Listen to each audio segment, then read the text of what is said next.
அஸ்ஸலாமு அலைக்கும். எனக்கு ஒரு black forest cake 1/2 kg order வந்திருந்தது.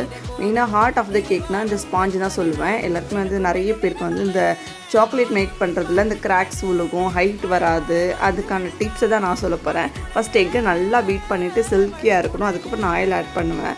ஸோ ஆயில் ஆட் பண்ணதுக்கப்புறமா நான் எப்போயுமே கட் அண்ட் ஃபோல்டிங் மெத்தட் தான் யூஸ் பண்ணுறது. சில பேர் பீட்டர்ஸ் கூட போடுவாங்க. ஆனால் பீட்ரு போடுறதை விட கட் அண்ட் ஃபோல்டர் இது மெத்தடில் நம்ம மாவு வந்து மிக்ஸ் பண்ணுறது தான் அந்த கிராக்ஸ் வந்து விழுகாமல் இருக்கும். அந்த மாதிரி இன்னொன்று இந்த மாதிரி மாவு ஊற்றும் போது இந்த மாதிரி ரிப்பன் கன்சிஸ்டன்சியில் இருக்கணும். ஸோ அப்படி இருந்தால் உங்களுடைய கேக் வந்து பர்ஃபெக்டாக இருக்கும். நம்மளாம் ஸோ பர்ஃபெக்டாக வந்துச்சு பாருங்கள். அந்த மாதிரி நம்ம கேக்கை செக் பண்ணும்போது நடுவில் குத்தாமல் சைடில் குத்தி எடுத்துக்கிறது நல்லது.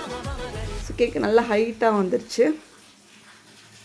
சாக்லேட்டை பொறுத்த வரைக்கும் நம்மளுக்கு எந்த எக் ஸ்மெல்லுமே வராது. ஸோ இதுக்கு டிசைன் பார்த்திங்கன்னா நாங்கள் வந்து அந்த ரோசெட்டையே சைடாக வந்து போட்டுக்கிட்டு இந்த கேக்கை ஃபினிஷ் பண்ணிக்கிட்டேன்.